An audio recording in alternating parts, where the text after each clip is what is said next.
This is Walt Chancey, everybody. Architect, developer, investor. What else are you, Walt? Husband, father? Yes, What else do you do all of the professionally, though? I above. mean, you really do wear a lot of hats in the real estate world. Right. I mean, the business is architecture, interior design, and development for the most part. But we like to say that we do a little bit of it all because when we own the communities, we learn about operations and all the things that are separate from design, like marketing and finance, and all the things that are important to senior living. And developing this senior living facility is a little bit unique. You mentioned something when we were talking on Friday about how, when you're developing a multifamily property, there's a certain level of management that comes into play. When you're developing senior living, it's a much higher level of management and Absolutely. operations and care and specialized nursing. I mean, the cost on management in those operations must be twice, three times as high, maybe more. Yeah, obviously you're bringing in specialists for everything from social engagement to medicine to therapies and just multiple layers of care that you're providing depending on the acuity of the resident. And so a property like this is beautiful and of course high demand, right? We're in Florida. This was on Marco Hmm. Island. I bet you if we looked it up, Marco Island has a 65 or 70, right? Average age, maybe a little It bit lower. it's pretty high. There are a lot of young families that are there, in multiple generations, people that have come there, but it's not a very fast growing Sure. because there's not much land Right. and there's not much entitlement left. But it's a town of about 20,000 regular full time, but it swells to about 100,000 during the season because it is a resort town as well, with a lot of resort housing, hotels, Well, things like that that. I can't imagine that Snook Inn restaurant during season. I mean, that place was packed the other night, Yeah. and there's only approximately 16,000 population, swells to 40,000 winter, probably more too, with visitors to the beach and all that. Yeah, the So, number. so talk to me about like this new. Would you say there's a new era of senior living with an emphasis on these amenities, this more holistic view where you've got the amazing restaurant, all these different classes? This is so different than anything at least I've experienced. Yeah, the so yeah, it's very different. Assisted living kind of got its start in, say, the '60s and '70s when there was really nothing but skilled care. You started looking at trying to provide a more home-like environment, but this first couple of decades were still getting its roots down to how much of this are we providing, what's the need, and it still felt like very needs based driven. You go there when there's no other choices. Now in even assisted living, which is a needs base, people are making the decisions a bit earlier to get themselves acclimated. They know that there's a need coming up. A lot of times it's a spouse that is in need of assisted care where the husband or the wife has that limitation of being able to full care. So they will move in, and that second spouse will find that that's a great place to age in place. And the idea, it used to be needs based, and now it's getting to a desire base, especially in an independent living where people are moving in for just the lifestyle. It's not needs based whatsoever, but it's about the social side of things. Especially when one loses a spouse, they become lonely and isolated at home. They're still fully capable. They still want to do a lot of things. They want to travel, and these communities are now supporting that. They're giving direction. They're finding ways to engage and just basically making living as an older adult fun.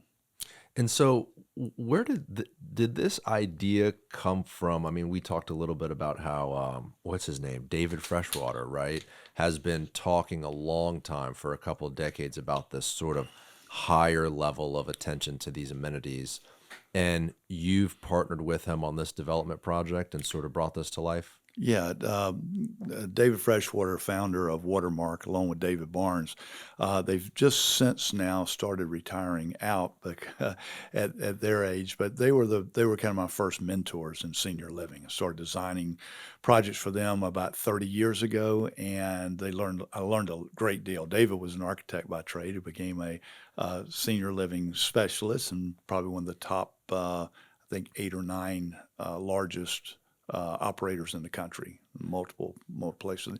Taught me a lot about, um, the desires, not just needs of seniors, but the desires and hopes and what they wanted, how they wanted to live. And through the design that we do, we try to curate that into offerings that help people live, fun and active life. And on the real estate development side, right, on the sort of investment side, um, it doesn't seem like there was ever an emphasis, at least growing up when I would visit my grandparents at various facilities with that these amenities have. Like I never experienced this before. So is this a new thing? Like this high attention to these amenities?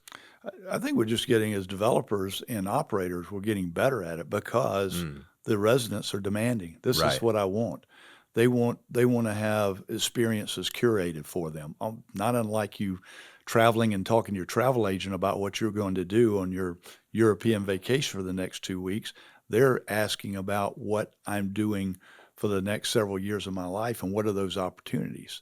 So if you listen if you're a good hotelier or a good restaurateur, you're listening to your clients and what is it that they want. They're younger and they're way healthier. The focus on wellness is incredible today. So, activities from our latest development that we're about to break ground on has pickleball courts for senior living. All of our independent living have large swimming pools with lap lanes and then water aerobic areas. We have golf simulators to watch, which we don't have at Marco in the assisted living, but to watch a group of adults up playing kickball with the simulator and drinking beer and having fun and joking with each other. It's not like you and your buddies on a Saturday night, going out to the golf driving range and doing the same thing. Right. And if you were going to lay out like the percentage of properties in Florida, these senior living facilities that are very amenity focused, is it 10% of them have this level of detail? I'm saying probably more and more things. Most of them built in the last decade begin to have a lot of the amenities that we're talking about because that's when the drive started. Why is this a new concept? I mean, why not 30 years ago have a development that has all these amenities and restaurants, et cetera? It just wasn't in the demand for seniors? Probably wasn't in demand. Yeah, It's like all things that are beginning to get better and better. It's because of, I don't want to say trial and error, but it's sure. because trial and additions. And Well, and maybe a level of, "Oh, well, we didn't know we could have that," right. and now that we have it, maybe this will become the new standard. It is. Yeah. It pretty much an all ground up project. So of size, you're creating these. There's a great number of very small senior living, and again, just even saying senior for me is hard because our industry is trying right now to re-identify ourselves. First of all, we call them old folks' homes and Right. nursing homes, and people still think that today, and it's nothing really like that. Yes, there is skilled nursing, and that is a need when you've surpassed even assisted living that you need to go be taken care of in an institutional hospital type environment for your end of life. But what we're creating today is that cross, but we're basically creating resorts with need-based care when necessary for older adults. And it's about the lifestyle and again curating those experiences that's going to have them desire to live there, to choose to live there, and not to be forced to live there because your child says we can't deal with you anymore. And so with this particular site here on Marco Island, you fought for years to get this entitled and all figured out. Yeah. Now you're over half full in a few months. You're probably not surprised at the demand. Otherwise, why would you fight so hard for it? Yeah, you even take, that small community. First of all, multi-generational living is very important. If we're building great developments, here from Midtown to Water Street to Gas Works. When we're not including our older adults in those plannings, then we're leaving off a big part of the multi-generational living. And I see that we're going to see more and more independent living, 55 plus, and even assisted and memory care communities that are going to be mixed into these developments because we want to be there. It's great for you, a 30 something, planning to move to Water Street or have an exciting life. But those, at some point, you're going to be my age and thinking about, I still want to be here. I want to live in an environment like this. I want to walk to my coffee shop, walk to my dry cleaners, and I am, healthy now into my 90s, which is crazy how longevity is expanding because of health care and exercise and things that people put important to themselves today. Yeah, that it's always been the condo, right? Like grandma and grandpa Yeah. sort of sell the house and buy the condo. That is their, maybe 15-year plan before assisted living.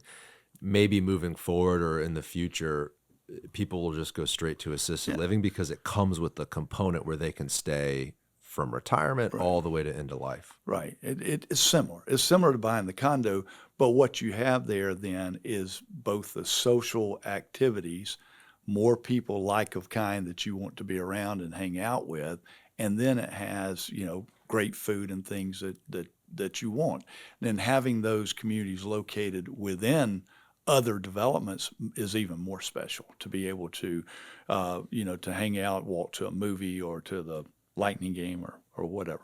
And so what specifically has been the demand? I think you said there's 90 something rooms and you're 50 full. Yeah, we're 86 units on this community, and we have 73 deposits, either move-ins or deposits. We should be 100% full by the end of the year. It takes a while to move them in. You move in, So when we were talking about how you underwrite a deal like this, you're placing out a what do you occupancy over what 24 months? you usually you look at about somewhere between 22 to 28 months to occupy your building to stabilize, stay at 92%. But you've already got 70 plus deposits in an 80 something unit community within what you opened in April. Yeah, strong need. Strong need. No senior living on Marco Island until now. Wow.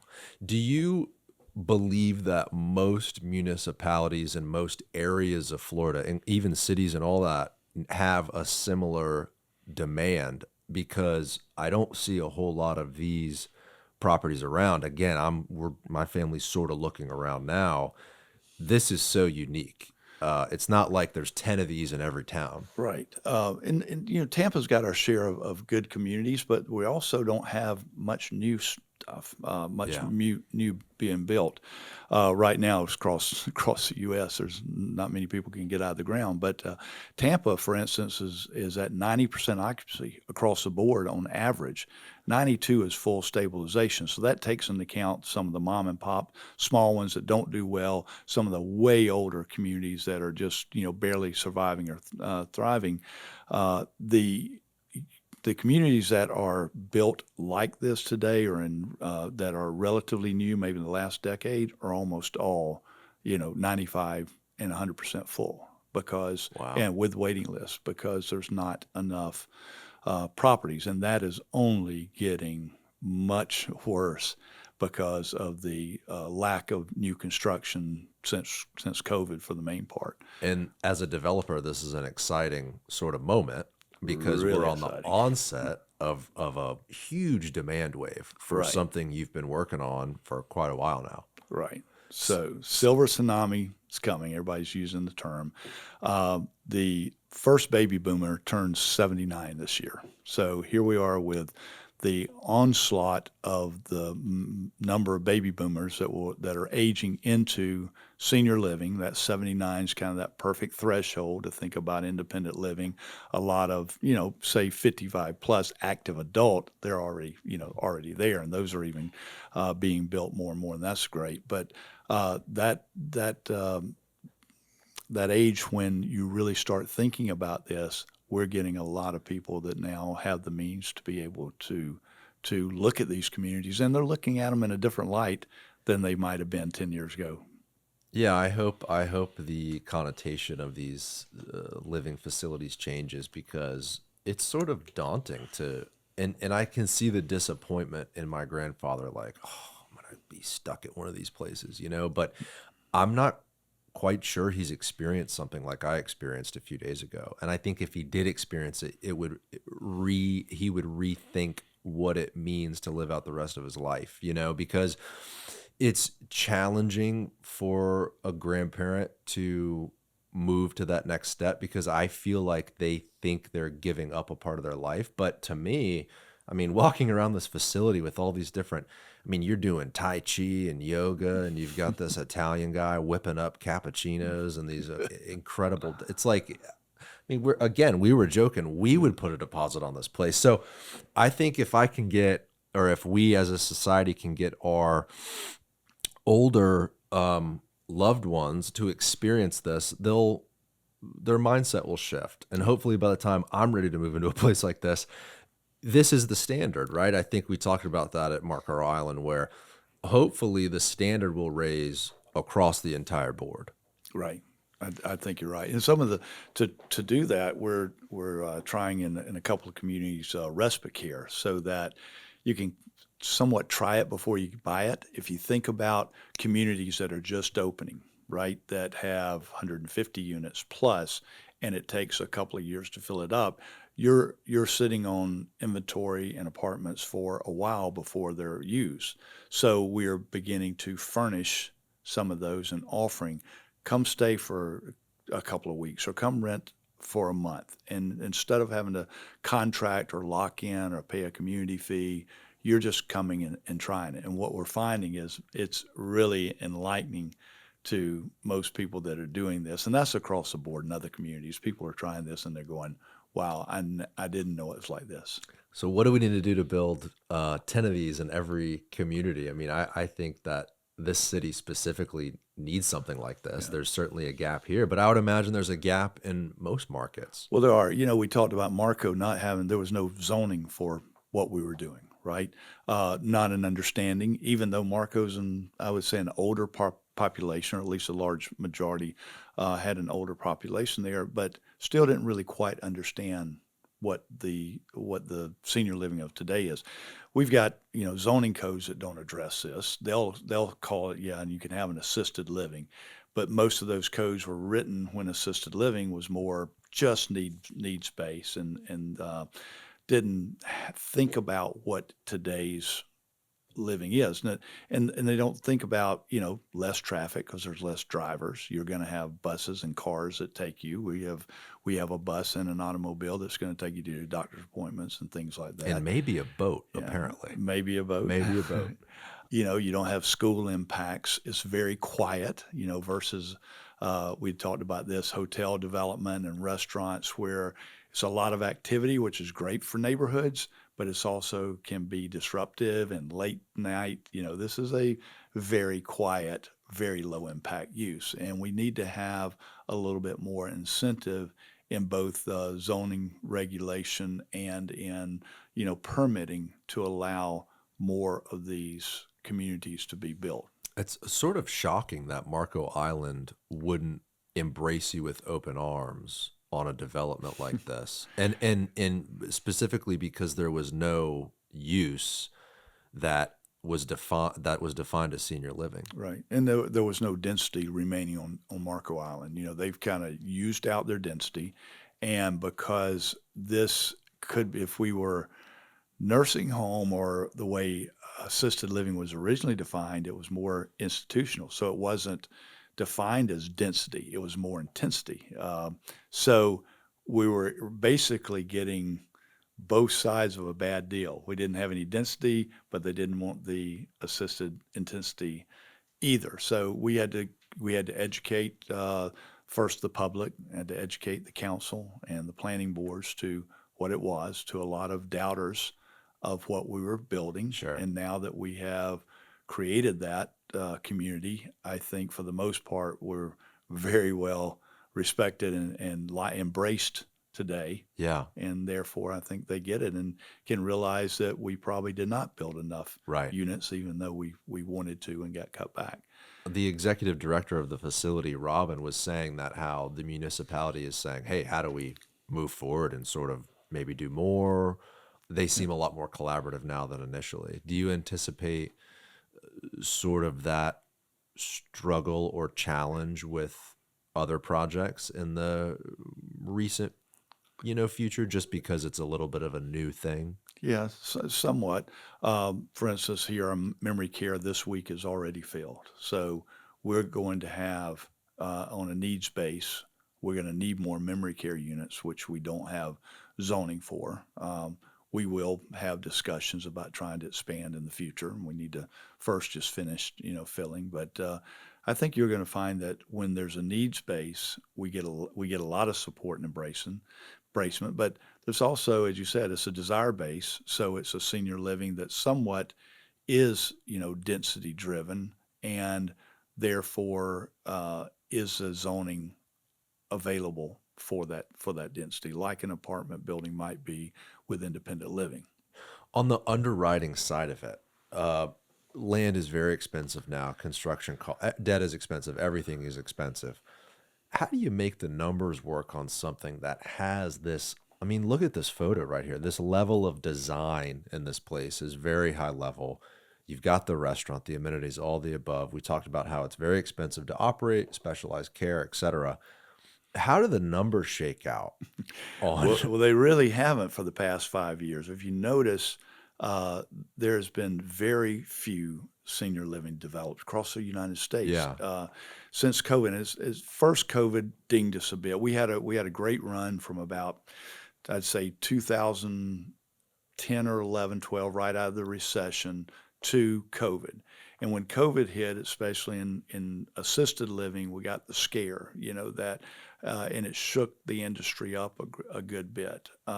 It came through quite fine. We found that, people were taken care of better in our communities than they were in homes by themselves or trying to get outside care coming in. So we found out that it worked even better.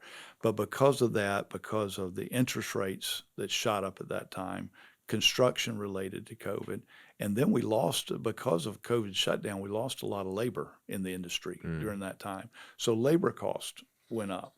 It was the perfect storm of everything, insurances, especially in Florida. So if you take all the things from construction, insurance, labor, the markets and the high rate of interest, the markets just pulled back and said, we're not doing anymore. mm. Our industry in one of our conferences about, I'd say right after COVID came back, and the opening speech was, this is going to be a long, slow train wreck. Wow. And that gave a developer like me just, yeah, that lets the air out of the balloon. But at the same time, you're very bullish on this niche of real estate development. It's all cycles. We all know that. Timing is everything. So cycles are, as this comes back, I believe we're going to be on one of the biggest cycle positive that I've seen in my lifetime. And I've only been in senior living for about 15 years. But I think we're going to see such a buildup of momentum that we're at the point to where, good news, labor has flattened out. Construction seems to be flattening out, if not even lowering in some sectors because of the backlog. Uh, we're very much similar to, say, the apartment market rate apartment. Those jobs, those projects slowed down like senior living because of capital markets and the availability of funds. So now the backlogs for those big builders are wearing off, and now we're getting better pricing in construction. Land, you might, because it's flattened out a little bit, you might get it. It's still hard to make it work, Yeah. or it was. Now what I think is because of we are going to have to charge more. And in other words, we're having to build units now that cost about 400 grand or more to as a total overall cost. And to make those numbers work are tough. But because and I'm talking about Class A. Affordable Sure. and all is a whole different thing. But Right. in Class A, because you have the wealth of the people coming in, that they're able to absorb the rate increase that might have happened 5 years ago to now. And especially now, if you're starting a project right now, you're going, I want to go out and develop. It's about 5 years to get one done. If you think about it through and through of acquiring property, entitling, 2 years plus and in construction, the licensing from the AHCA in Tallahassee, all of that takes time, and it's normally somewhere between a 3.5 to 5 year project. So by the time that happens, we're going to have so much pent up demand. We're going to have so few available communities that pricing will adjust to make the numbers work, in my opinion. And so, as a developer in this niche, is your focus then on evaluating and acquiring select sites to plan to do these communities on?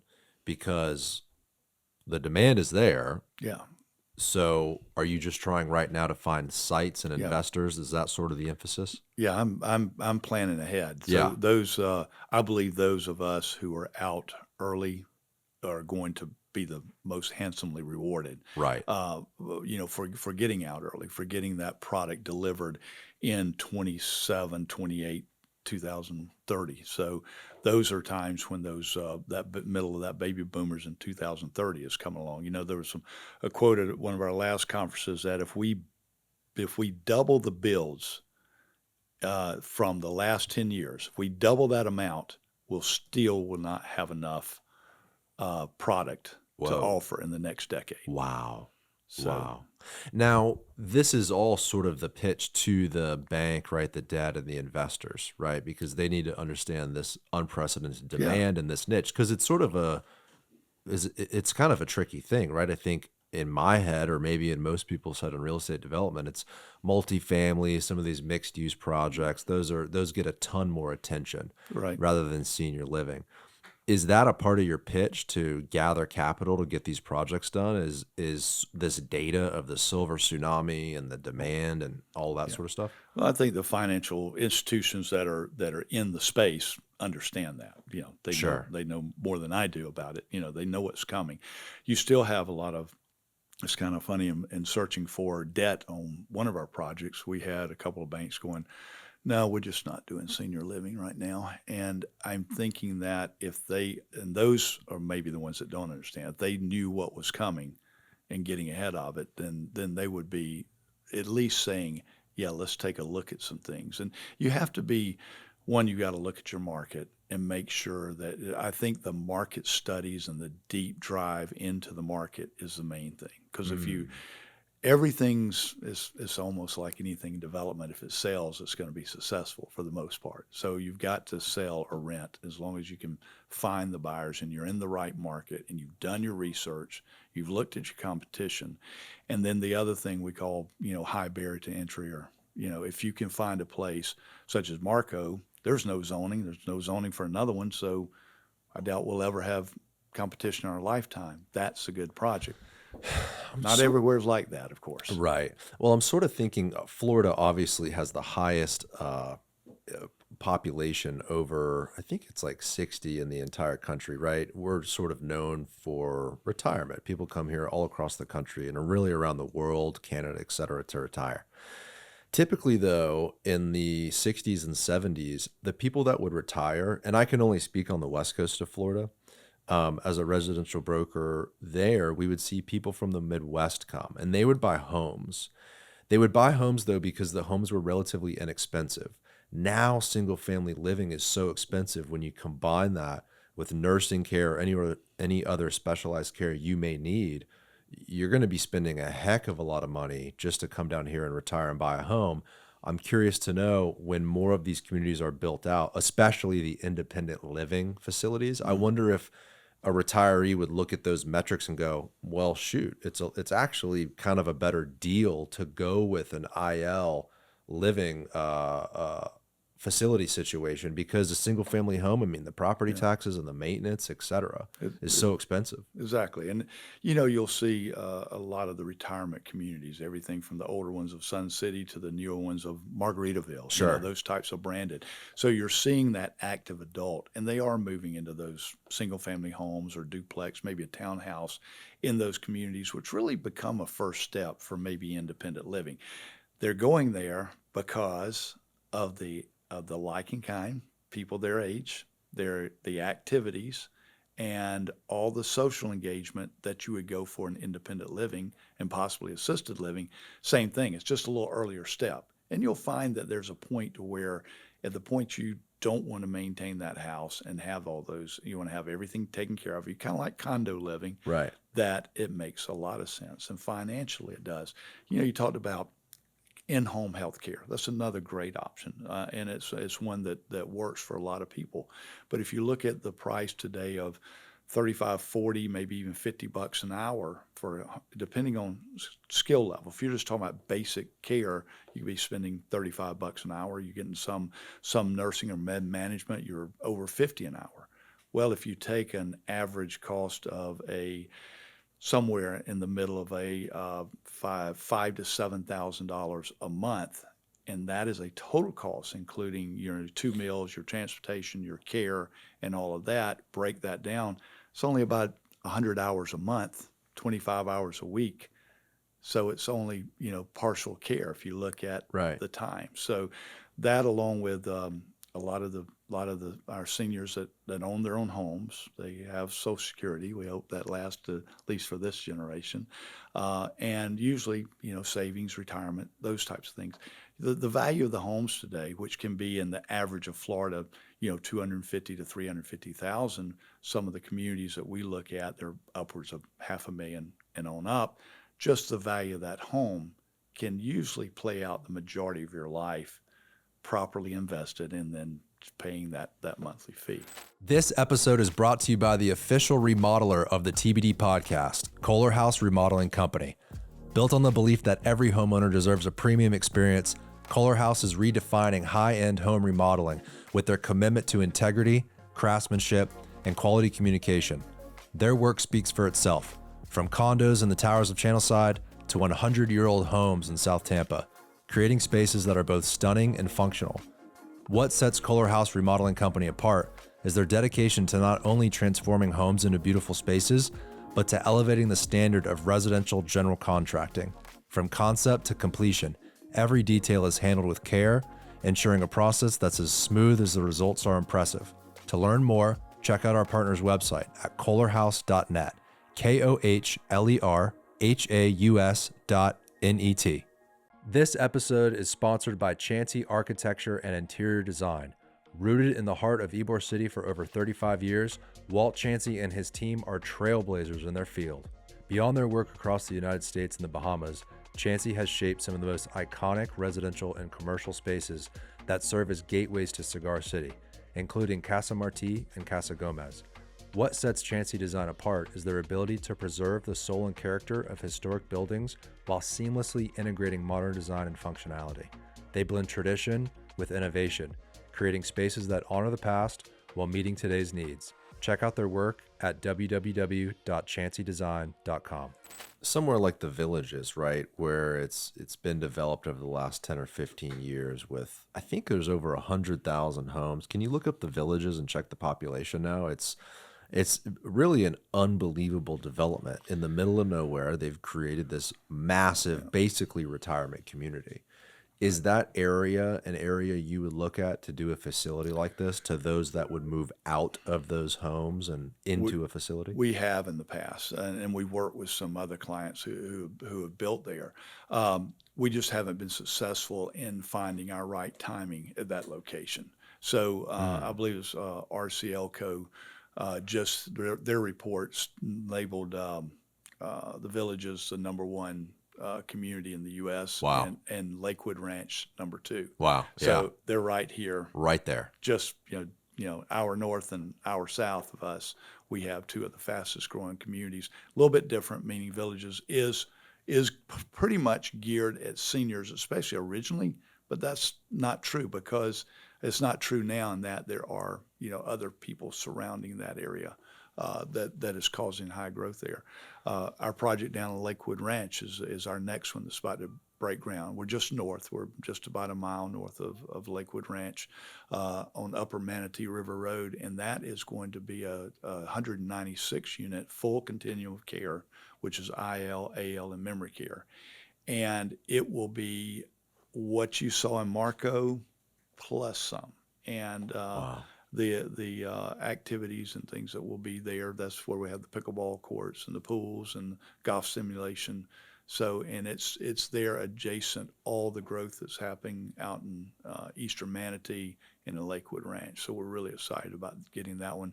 That one is really technically breaking ground now on the site, but it'll be going vertical by the end of the year. In that situation where you have the independent living as a component in these facilities, is that the ideal situation where you've got this sort of full transition? Absolutely. So, let's say a senior wants to choose a community. They would really like to go to one place, more likely, and know that they've got assisted living and memory care if they need it for the future for them or for their spouse. So, yes, that continuum of care is probably the most popular concept today.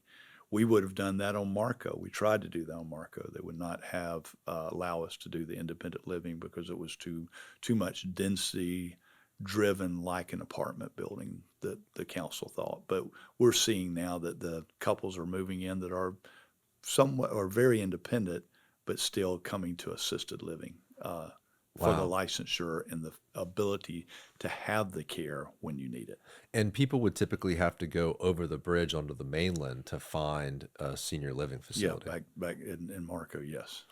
Wow. So we are in between basically the two, what would it be, fastest growing, not largest, because you mentioned Lakewood Ranch was number two, the Villages was number one. What metric was that? Like the most moved It was to it was the most successful category, I successful, believe. whatever Yeah, metrics they yeah, were metrics, using yeah, there. Well, Tampa's right in the middle, right? yeah. So clearly you working in this area, I mean, these few projects you're doing are not the only ones you're going to be doing. You're going to be actively looking for other sites in this I'm area. really bullish on Tampa and Tampa Bay area right now. I Yeah. think we are at the precipice of some great things coming in our industry. The absorption with Tampa and St. Pete getting all of the people that are moving here. What's going to happen is people like you or people in their whatever mid 30s, 40s are moving here. At some point, if you're that adult caregiver of your siblings, usually your parents are moving where you are. You don't Right. move to where your parents are. And so the growth population that happens in Tampa means that seniors that aren't just living here are born here and raised here, they are coming in because of their children were excited to move to Tampa Bay. So the Villages has a little over 80,000 people. The average age was 72, I think it said. And then Lakewood Ranch, I believe, is quite a bit younger and a It little is. bit larger of a population. Can you look up Right. Lakewood Ranch and see the demographics on that? So the Villages having 80,000 people with an average age of, I think, 73, you've got to imagine that's going to be a heck of a lot of people looking for options in the next couple of decades. And there are a lot of options there currently. There are a lot of Yes, options there yeah, currently. there is a lot of senior living in the Villages. With Salvatore cooking the prosciutto pizza, though. I don't think anybody's got the food as good as Salvatore. Well, and also going for a James Beard Award, which I think is so cool. It would be the Yeah. first James Beard awarded restaurant in an assisted living facility in the country. If it happens. If it And happens. you know what I love is their desire to do that, and whether he gets one or not, and God bless him, I hope we do.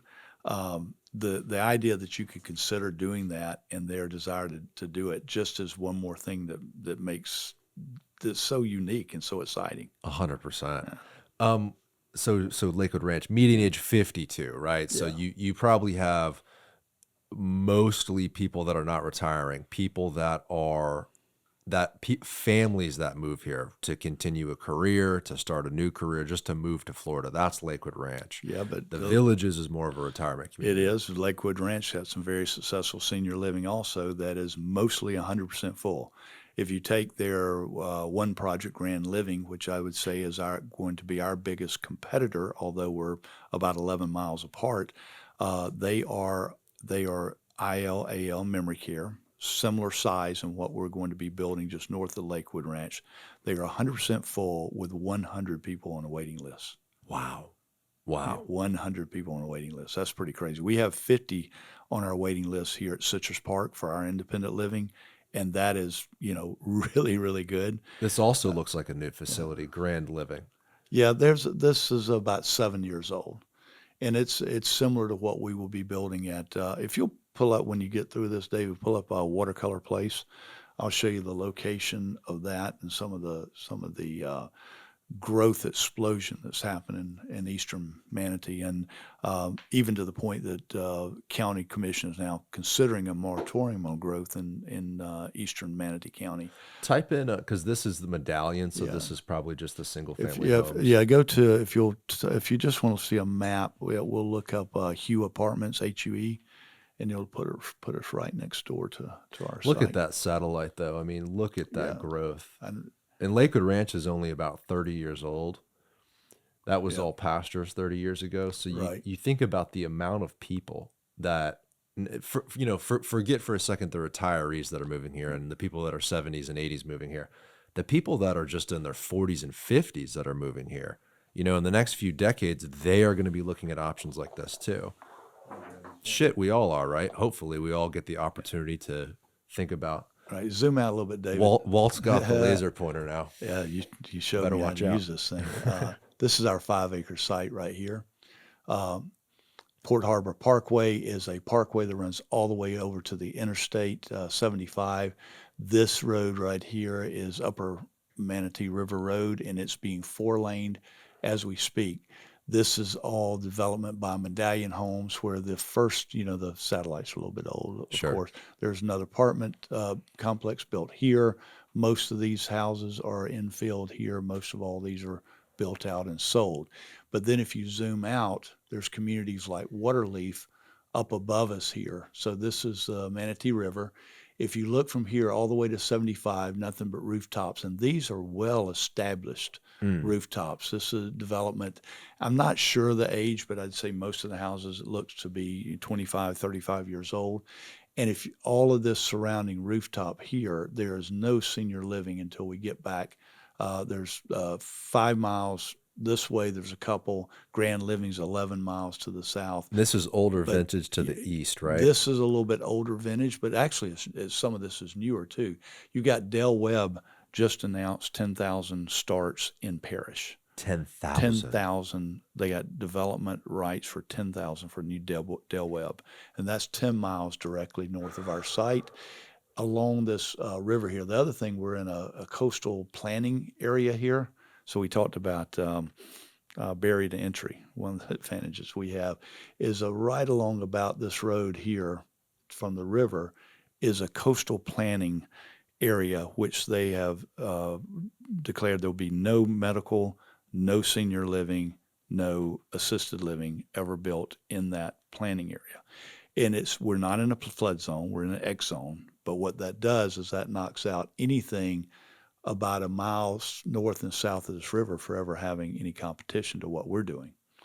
Then Lakewood Ranch has pretty much all of its senior living zoned for us, for theirs, and therefore there's little places that you can find a Sure. place, but nothing is zoned currently for senior living in our 5 mile radius at this point. So You basically just described what attracted you to this site mhm. specifically, but in general, when you're looking around this Gulf Coast of Florida, what are you really looking for to select these sites for senior living?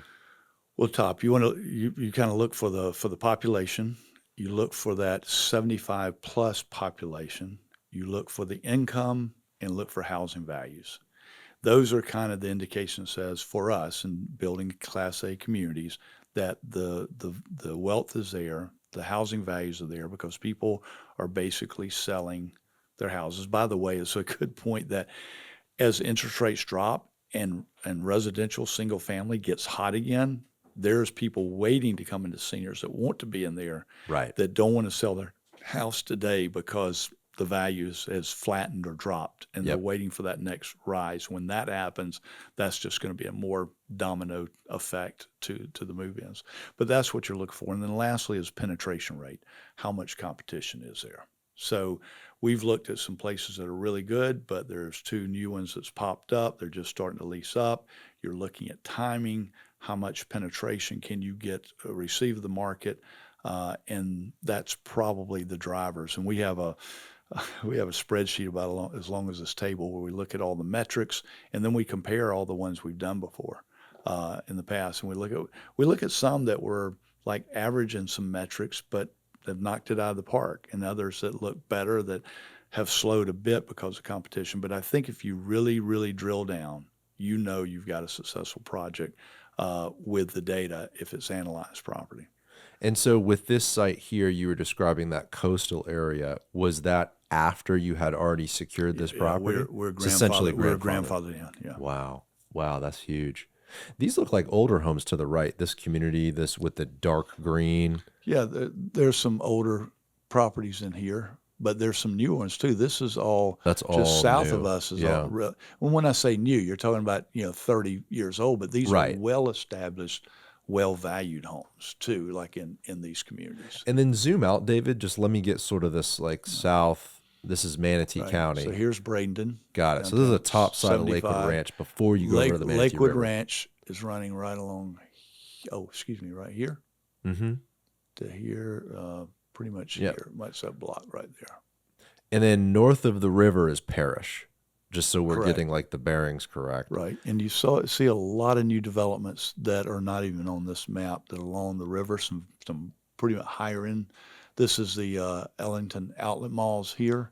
So a lot of new development has happened just here, which is still within a 3, 4, 5 mile radius of our community. They're going to need to put a highway on top of a highway. Looking at this photo and what you describe about 10,000 new homes, or at least entitlement for that many new properties, you got one highway going through the center of it all. Only one highway. That's this whole. I looked at a map recently that showed the Florida wildlife corridor, and it was just describing like, hey, these areas of Florida will never be touched. It's state land, federal land, it's a mixture of both. When you look at what can be densified in Florida, the west coast of Florida, specifically around Tampa Bay, the southeast side of Tampa Bay, this is where most of the growth in Florida will go. South Florida's built out. They're not going to, they're not going to continue to develop over the Everglades. That is kind of what it is, right? Sure. So it's going to, you could say the last 30 years, 40 years were all about South Florida. Really, the next 30 is going to be Central Florida and Tampa Bay. Growth in from both coasts. Right. Yeah. Plus Orlando creeping over, Lakeland, the I-4 corridor. Right. Like this is where the growth will occur in Florida for the most part. Absolutely. We need some more highways, I guess. I don't know how they're going to get people out there all the way into the city. And Well, it's tough to get a highway done today with everything from cost to environmentalists. And there was the planned highway from coming around Fort Myers and to Orlando. There's a planned corridor there, which is going to be greatly needed. But I think what's also greatly needed is the urban development, because you can't expect that to continue forever. I agree. Urban development, let the cities continue to densify, absolutely needs to happen, because the suburban style development will never be sustainable. Even if you wanted to do another highway, you'll never be able to get all that eminent domain through there. It's too many different property owners, and it's just not possible. So why don't we shift over to urban development? Okay. Did we want to talk about affordable housing and urban neighbors? And sort of the update, because last time you were on the show, we talked a lot about affordable housing and urban neighbors and this sort of development that was geared towards people that wanted to live in an urban environment for a little bit less money, and they were willing to not have the gym and the pool and the golf simulator. They'd rather have a good urban neighborhood to walk right outside their door. Yeah. So, first related to senior housing, we've been talking about what we've been doing is Class A, luxury senior housing, and it's kind of what we've been doing, and similar to what I've done in my career in single family and multifamily as well. But obviously, the need for senior affordable housing is as great or greater than affordable housing itself. And that's somewhat looked over. You hear affordable housing, affordable, attainable. You hear it workforce. We hear it day in and day out, but you don't hear much about senior affordable or attainable housing. So it is something we have an interest in. We're just trying to figure it out. You met my son Heath, who is working with the Shout out Florida. Heath. Heath is actually in the studio today listening to us, working with the Florida Housing Coalition on some ideas of community land trust and bond financing, and just exploring other options is how do we get to a better place so that we can see more affordable housing and see more affordable seniors. One of the ideas I think is really good is you've got to make it profitable to some extent for developers and for the stakeholders, or it's not going to be done. We know that private development is usually more efficient, faster, and better than public development. But those public-private developments where you can give and take on both sides can help figure out a way to get more affordable units. So just as there's a ton of emphasis today on projects that are in collaboration with government and private funds, in the same way, that might be a sector that opens up more deeply, where you have maybe the housing authority do some sort of senior development. Yeah, I mean, we hope so. There's only so much tax dollar to go around. Sure. With everything that's going on with taxes and spending and today and spending cuts, the money is not as available maybe as it was before, and it wasn't enough before. Right. So it's the bill is kind of figuring out the new mousetrap that people have got to do to figure out a way to make it happen. And there's got to be enough, incentive base, such as maybe we don't have to find the money, but we can have city and county properties that can be offered, that can be tax abatements and those things that and I think the Live Local, for instance, is working a good deal for affordable housing. We're seeing a lot more developers coming into Florida and using Live Local as a way to incentivize that idea of I can get more density, I can make my project work. We're able to see that. I don't know that I've ever seen in the land development code some sort of incentive for a developer to provide senior living. There's usually an emphasis on affordable housing, but I would be curious to know if other municipalities have played that out, where they say, hey, you can get a 15 or 10% density bonus if you provide X number of senior living units. That is a great idea. Yeah. Great idea. And especially, even maybe you're getting even more if you can provide seniors affordable. Right.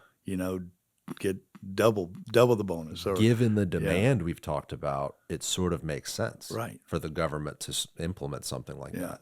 One in five are going to be over 75, or in a very short order. So, but it is interesting that Marco Island didn't even have a zoning designation or a entitlement ready to go for something like that. And I'm curious to know if Marco, and I don't know the development history of Marco Island. I think it was explained to me by Robin. She schooled me on it. But I think that community was sort of built as like a retirement island, I would imagine. It was developed by the Mackle brothers out of Miami, and not unlike the way the Villages were done, or Sun City Center. And it's like, hey, all those, the older folks and the retirees are going to be living in these homes, and like that is the retirement plan for this community. But it was also really for a little bit more of the wealthy, at least envisioned at that time, kind of like Naples. Yeah, and so I think if local governments could recognize this need, they might be able to bake in some of those bonuses, because we talked about how really challenging it is to make these deals work, but to make them work and have the amenities and desirable and affordable makes it even more difficult. It's hard to do it in a Class A full private pay community. Take that and cut those rates in half, and there's no government money for that. It's are hard. those even happening? I mean, is that Not much to my knowledge. Yeah. There is, a little bit happening. There's a few developers trying to get into that space, but keep running into roadblocks. Well, the last thing we want to happen is for only the wealthy to be able to be in these highly amenitized developments, and then Fair. everyone else is stuck in the older vintage product like we really have around town. Everyone's familiar with these, all the way in Ballast Point. Brookdale, I think, is the name, which Yeah. is nice, but it's Yeah. an older building. Canterbury is an older building right here in the city. I'm not that And familiar with yeah, any others. those are still Class A Those are communities. great. They're just a little They're bit just older. older, but there's a lot of what we call either mom and pop that's 8 or 10, or the 20 unit senior living. There's different levels of licensing for, you can actually have five and the owner lives there and takes care of five Oh, wow. seniors, or there's that next level where you might see a smaller unit like maybe Angels, I think it is, or so on Beta Bay that may have, and I'm not sure, but about 30 units. And then what we see today is you can't build that small one. The economics just don't work from operations. So those are the ones that become more affordable because they're the only thing left. So Angels, that's where my great Mm. grandmother was, Evelyn, and it used to be called At Home with Friends. Uh-huh. And I was in there when I was maybe 12 or 13, and I had really long hair, like I was like a skater kid. And I went to visit my great grandmother, and all the old people were giving me so much shit. There was an old man. This was in, I guess, what year would it, like 2001 or whatever. So this guy, probably born in like 1905 or Right. 1910, right? Who's that little girl with you? He'd call me. Who's that little girl? This guy was like giving me shit walking down the hallway. I was like, man, screw this place. I don't want to be in here anymore. I think most Uh, people's experience, visiting these places is sort of in line with that, where you've got older people that are from different generations and worlds. And At Home with Friends was nice, but it's very small. yeah. I don't think it had any amenities at all. I'm sure they had some sort of a food component, but I I had I had the same experience. My grandmother, two aunts, and an uncle, all in um, a nursing home in a small town I grew up with, and it was truly that linoleum and fluorescent lights, and you wanted to see them, but you wanted to get out of there as quickly as you could. right. Now you go to Marco Island and you can have a great meal. Kids can go to the park next door, walk along the waterfront. There's things that you want to engage that family to come, and that's important. So when we start designing the buildings, part of family engagement and friends engagements that are visiting is very important, so that the more you can get your family to come and stay with you. We have putting greens and like even the pickleball courts, and some of those are going to be used as much by the kids and Right. grandkids, the grandkids and things like that, than they will be to attract that stay. And you saw we have a family down in Marco that the son and daughter come every day for lunch. Every day Yep. they come for lunch because the food is great and they enjoy staying there. And they'll have a late lunch at 3 o'clock and have a couple of martinis and spend 2 or 3 hours with mom, rather than coming in there for a half hour every week or two. It's the same reason why grandma keeps the cookie tin, on the counter, is that she wants the grandkids to visit, right? And Yeah. sort of in the same way, when you provide this excellent lifestyle for seniors, the kids want to visit. On the money side of it, the capital markets, you had some meetings you were telling me about. Where does that component come in? There's the investors come in and you work with a bank to fund construction. And then on the back side, is that where these institutions come in? Well, it's two or three different ways. A lot of our communities that we developed the last 10 years, we self-funded our equity, and we go to our local banks, our good relationship banks, Valley here locally, and we would borrow 75% of the project cost, put our equity in, can go build it. For us, we'd be more typically of a merchant developer, build it, stabilize it, sell it, and that's really what we typically do. Although we've held a couple of good ones, and we've got one that's a little slow, and that we need to get back up before we sell again because of what COVID and some of the things did. But point is that was a great way to go. As we're doing more and bigger, that equity is looked at through institutional. We're looking at funds from Prudential to other people that have equity that they will come in and partner with you, providing equity. We'll line up the debt with the same type of banks. Today is more like 65% if you can get it on your loan, putting in that equity and then going through the same process. We'll take a smaller ownership percentage to that larger equity investor. And the advantage there, or the reason you would do that, is to do more of these communities. Correct. And then lastly, such as our Citrus Park independent living, which I said is 149 units.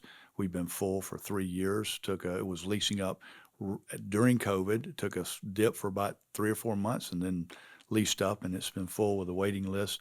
And we put Freddie Mac debt on that long term. You get great rates. You're getting good interest rates. You're getting good guarantees and things that can peel off on your risk. And so that is the way a lot of people will come up and long-term finance projects. In those institutions like Prudential, the advantage of working with them, what I meant by doing more projects is you and your investors obviously only have so much capital to do so many projects. Right. They come in as an equity partner. They've got Correct. what is essentially, I don't want to say unlimited money, but a lot of money to deploy. And so is working with those institutions a path to scaling on a very large scale communities across the nation? It's what most larger developers will do. If we're Right. looking, we partner with the Ryan companies at one time and other developers, and that's the way they will do the business. And back in the good old days before the capital markets went crazy, you could get a non or very low recourse loan. You could get most of the money through these, but you'd give up a lot. And then if you were very successful, you'd waterfall back into a nice profit at the back end. Today's banking has just gotten so tight and very stringent that you do have to say give a little bit more away to get these going, and you do need more sources. And also this project, these 200 unit projects that we really like in size, 196 for Manatee County is in the mid 80 millions to develop. So when we were developing 20 to 30 million dollar projects, and we started off in the 15 to 25 million dollar range. Now we're looking at 50 and 75 and 100 million dollar projects, just due to size, continuum of care, and then the costs that have gone through. And those larger developments attract those institutions. Their Of course. institutions are more favorable to Yeah. working with those size projects. They want to put out more money, and Yeah. so Interesting. Yeah. I mean, it sounds like is it a race right now to work with those institutions to scale this to acquire land? no, I mean, what happened during this last 5 year, Garrett, is that they really switched over to acquisitions. The ground up stuff is still very slow, and still is just now starting to break open. We're starting to see ground up deals coming out in 2025, where for 3 years it was very little, and it had to have been a special case. They just really stopped funding and switched to acquisitions. Welltower, for instance, the largest senior housing owner, I believe, in the world. I know the U.S. and just since 21, I think, bought 20 billion in acquisitions of senior housing. So what you found was, when nobody was financing, those loans coming due. If you just built a place 5 years ago, your loans, your short-term debt is coming due, or you had even a long-term loan that was coming due. There was no money out there, so they were able to go in and pick off deals at really good pricing. So if they're going to go develop a new deal for $400,000 a unit in cost, but they could go buy a 5 year project for 200 because it was in need of financing, that's what a lot of these guys were doing, and that's where a lot of their money was going. We're hoping they see, and we're starting to see the turn, that acquisition is going to have to happen, or excuse me, new ground up is going to have to happen, and that we're going to be seeing some of the monies flowing a little bit better. There's a few of them, even some of the banks are starting to understand and getting ready to loan money again, where they were kind of frozen somewhat in our market. Does all of that Does a large part of that depend on interest rates coming down? Oh yeah. Yeah. Oh yeah. I mean, it's not the entire equation, of course. You have construction costs, It labor will costs, make et a cetera. world of difference. Yeah. Yeah, I'm anticipating a really, really strong bull run here in Florida when interest rates get lower. I Yeah. mean, there's pent up demand, Yeah. huge pent up demand. Pent up demand, interestingly, from sellers too, which you brought up earlier, where there's people that want to sell their assets or their homes, but don't want to because they know there's an incredible amount of supply. And there's a Right. big supply because interest rates are so high. Interest rates lower, supply gets gobbled up. People are going to be putting more on the market to take advantage of the good prices. Right. So if someone's got a home valued at $500,000 today, they think it's in a flat or down market and know that within the right time it's worth 600 grand. That 100 grand is going to buy them, 2 years of nice senior living Right. care. And that's what some people are waiting for. So I think when we find not only are we going to be able to try to start building, but we're going to see more of the demand, not just the move in and the aging into, but those already at the age is going to sell that house and come in. So I think it's going to be a big flood. Inline question, but sort of, I guess, out there. Is there a good reason why there's been so much holdback on interest rates? I mean, they've been held for so long. They recently held them again. It almost seems like they know that there's going to be another spike if they put it too low. You're asking somebody that doesn't have that crystal ball. I Yeah. wish I did. Yeah. I wish I did. I would imagine that it's because they know there's a lot of pent up demand. And the last thing you want to do if you're always cautious about inflation, which is, I guess, the Fed's overall job is to keep it at 2%. Right. If they know they lower it a point or two over the course of a year, you're gonna probably have an incredible amount of inflation, Right. especially here locally because we've just have so many people moving here, and there's a lot of things happening that you wouldn't expect to happen in such a shaky market. Right. We'd all like to see just an indication, September to see a slight dip in the rates come down, at Give us least something. give us something. And, Yeah.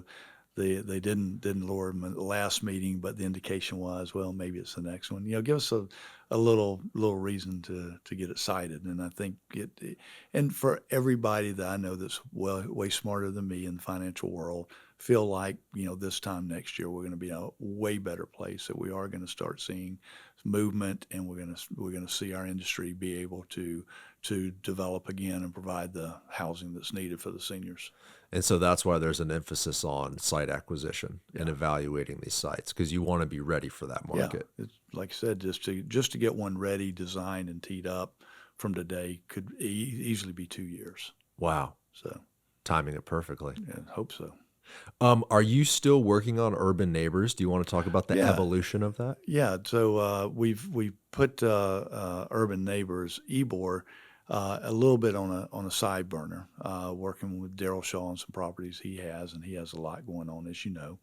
And we're looking for some of the adjacent properties to come to fruition that would tie in.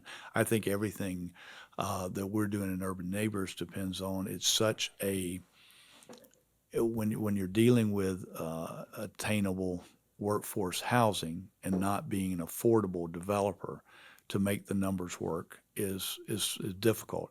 And in this case, I'd say more than anything, the parking is driving our projects locally, and to be able to find the parking.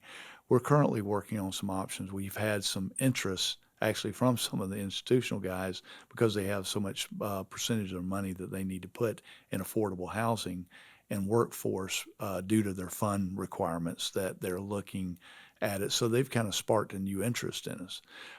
So we're giving a little time for several reasons to happen. And I think the interest rates, again, are the ones that have to make that happen for a straight developer. Plus, I'm waiting for my young son here to come up with a life-saving idea of how to make these finance projects work. Come on, But Heath, get to it. we don't want to give up, and we're not going to give up. We're still working through some options. So parking challenges due to code requirements or due to site constraints you want to provide the parking, you know there's a demand for it, but due to the size of the property, it's just difficult and expensive, Yeah. et cetera. I think it's somewhat market driven, more so than we think. We would all like to believe that, our trolley line or our living in Ybor City or in Water Street and denser urban that you don't need a car. Floridians are hard to give up their car. And Yeah. what we've seen so far with the move-ins, and especially I'm looking at the Ybor City area, that the thought of where people would give up their cars is way fewer than we thought. And that still the market demand is wanting a space. And some couples are coming in and they have two cars. But isn't So that due to the fact that with La Union, what's the other one, David? The other they haven't named it yeah, yet. But those are sort of like oasis properties, meaning there's not a whole lot to walk to around it. Those were just the first ones to get people living in the area. Now they're working on the nucleus, which is this first phase of gasworks. I would imagine when that's complete, when other areas of gasworks are complete, then you can look at the parking data. But right now, of course, you need a car to live there, right? I mean, isn't that kind of to be anticipated? I know, yeah. David, you gave up a car. Add that to the list. Okay, some there are some that will.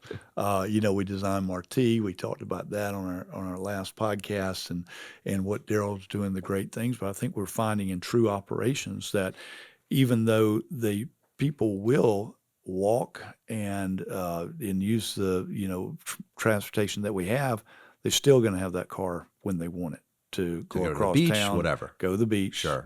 go to Orlando, go wherever to visit someone, and they just don't want to quite give that up because we don't have a system that's going to get us to the beach or anywhere distance, and we're not quite there yet with the car sharing and things that we think is coming, and I do think it's getting better, but in today's market, and it's not that we don't kind of believe in it. We can have that belief and the rah rah to make it work, but try going to the bank and tell them you're going to borrow Mm. $35 million to build this project, but we're not providing any parking. It's tough. Not because the bank doesn't believe in it either, but because the data doesn't support it. Meaning, hey, all the people that moved into all these surrounding complexes each have one or two cars. Why would we expect the people that move into your next development don't need them? Right. And I think we do have some reasoning for that we should have less. The size, the type of residents we're going to have, their work locations, because it is workforce housing somewhat for that location or young professionals for that location. I think we'll have less, but to get the banks to agree to that can be tough. And maybe if it's a workforce or affordable housing project or even a senior living project, you could anticipate less parking use. I mean, If it's senior, absolutely, and that's right. that's one of the things that's gotten us excited about looking at a similar concept for seniors. And I think that we can definitely show that. In assisted, obviously, there's very few drivers. Usually, it's a spouse, but really, none. But you do have, because you have a high staff ratio, you've got to park the staff that are coming and the visitors. So Right. you've still got that consideration, but it is less. We look at it, on our mixed use continuum of care, we need to be at about 0.65, 0.75 per unit, but it's still not a one-to-one that you would need in an apartment. Am I wrong to say the challenge with parking is fitting it within the project on the site? Um, I would, what are we talking about in cost? Like Marti, for example, had you Yeah. had to have 2 floors of a parking garage underneath that, you're talking Oh, about, well, yeah, we were looking at those prices could have been 75, $85,000 a space going underground 2 levels. Now, millions of one dollars. level was, if you go straight precast parking deck today, maybe 30,000 a space, 25, 30, depending on where they're at the rates. If you start going under buildings, you start bumping that by 50%, and if you go underground, you're doubling or more. So you got to be able to make those numbers work with the high cost of construction today. And you take the, apartment complex that's got surface parking, try to compare that to build that structure in, and all of a sudden your rents aren't making a lot of sense. So shared parking more than anything, the idea that Marti can use Noriega next door is fantastic. We got the central garage. There needs to be another garage in Ybor City Yes. around some of the property that we're looking at, that 21st, 22nd Street. Trying to get something there would be greatly helpful, not only for the city itself, but for those developments that are going to happen around that. The quality of the developments, though, specifically, I had on Karen Kress with the Downtown Partnership when we talked about city parking garages, and I brought up Marti. And it's a beautiful building. It looks like it's been there for 100 years, but really the reason why it's so pretty and it's got the ground floor retail and the, what do you call it, the paseo, right, the alley, the Hmm. beautiful alley, and all the sort of things in the commercial component as well, rooftop, etc., is because you didn't have to include parking. If you had to include parking, the numbers would have looked different, the development itself would have looked Yeah. different. And so I was sort of advocating for, like, well, maybe the city takes on that challenge. Specifically on the eastern side of Ybor, there's a lot of development opportunity. But if you have to include parking, whether it's by city code, I think in Ybor it's not, you don't, In the YC1 district, you can eliminate the parking, but but you still by need it code, for, you but you still need need it. it through market demand, you need Mhm. it for bank loans, etc. Right. Um, but it's challenging on these sites because, like we just talked about, it's very expensive and it sort of screws with the design too. Parking garages Well, don't it's really look if that you're, good. the one level under or the two levels under, it does. So, the And then you're underground. not activating the street either. Underground is great because, if people goes, hey, it's Florida, it's underground, but we're 35 feet elevation there. The groundwater kind of is about the same as it is in Buckhead, Atlanta. I've always Right. said that. Somebody said, how can you do that? Well, they do it in Atlanta all the time, but the rates are higher. They're charging more, construction costs less. And for whatever reason, you can make it work, and you've got to have the volume and the density of your project to make that work. So underground is fantastic when you can make it work, but it's Why rare. is it so much more expensive? Just because you have to do such a large foundation Yeah, to. where you're digging out so much dirt, and then you've got to shore up all of the walls around it, and then you've got to keep the water out of it. So Hmm. added Hmm. costs. David, on the sheriff's property site, it's in the news. The swap is official. Uh, Hmm. Daryl's swapping the Hillsborough sheriff's property with another property out east, I believe. Right. And so it presents really an amazing opportunity in the center of Ybor City. 8 acres, I believe the site is. It's a couple blocks. Where is it? Right next to the Centennial Park. Um, so you've got this situation here in the center of Ybor where you've got a lot of city land, you've got this new swapped property. Um, that's a lot of space to develop. Could be a lot of Right. units. You're going to need a lot of parking when this is fully expressed. I mean, it's going to have to go somewhere. Is theoretically, if you were to do underground parking, maybe on these two city lots, and implement underground parking on the sheriff's property, would there be enough parking underground to accomplish that, or will you still need multiple floors or even a city garage to support this development? Well, obviously it depends on the use, Right. uses that come in there. But I mean, if it was like a Marti intensive, Yeah. multi-floor Well, residential. my guess it'd probably be a little bit of both. Those areas where you want to have that ground floor retail, and you don't want to, and we got a height issue to deal with. You can't put a couple of floors of parking. You lose your retail. You can't put a retail and then a couple of floors of parking because then you don't have enough height for any units.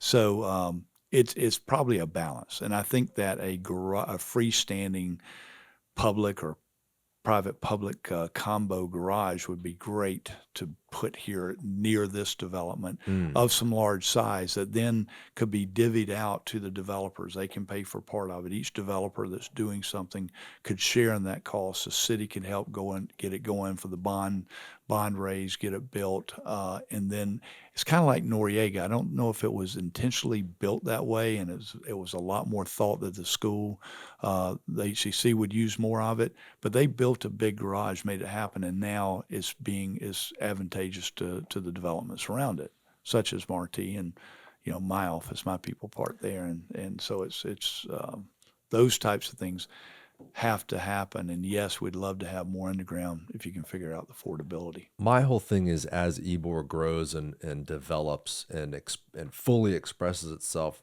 I wouldn't want to see a situation where there's a bunch of parking garages and no street activation, no ground floor retail because it's all concrete. It just, in my head, makes so much more sense for there to be sort of a central large parking garage like Mhm. Noriega to support the surrounding. I mean, this is at least 10 acres of land that will be developed one day. If you And include it in every project, it kind of yeah, kills the feeling, the design, the streetscape. well, and you can also put retail or uses on that ground floor. Right. Get in, get up, just build above it. But you don't have to have the economics work by providing residential, above that parking. So it's not so much the parking code itself. The larger factor is probably the bank and the demand of the people that are going to be using the development, the residents or the commercial component that are going to require parking. Yeah, the both the residents. A good thing about that is you get cross use. So if it's office use, mostly day. If it's residential, mostly night. So that cross use is a good way to cut down the number of spaces required. I think that as Tampa continues to grow, the parking question will be need to be sort of re-answered. We have a little bit of an antiquated code, and I think as more people desire to live in an urban environment, you're right, Walt. Like I think most urbanites are sort of champions of this walkable, let's take the trolley lifestyle, but the reality is that's not reality. The reality is we all need to drive for goods and services and travel and go to whatever it is, right? So how do we grow and develop while understanding that, while not making the mistake places like I believe Miami made, where you've got you look at this beautifully impressive skyline, hundreds of towers, and you would imagine when you go to the street level, it feels like a New York or a Chicago or a Boston, but it doesn't express itself that way. It's like you've got these big box parking garages, maybe 3,500 square feet of retail, and the rest is concrete and deliveries. And when you walk around Brickell in Miami, it's kind of, I don't know, it doesn't really flow to me like a New York or Chicago does because you don't have that street activation. Because most people in New York and Chicago aren't driving their own cars. Yeah. Yeah, it's kind of that simple thing. If you notice, Water Street's next phase, what's the first building they're building?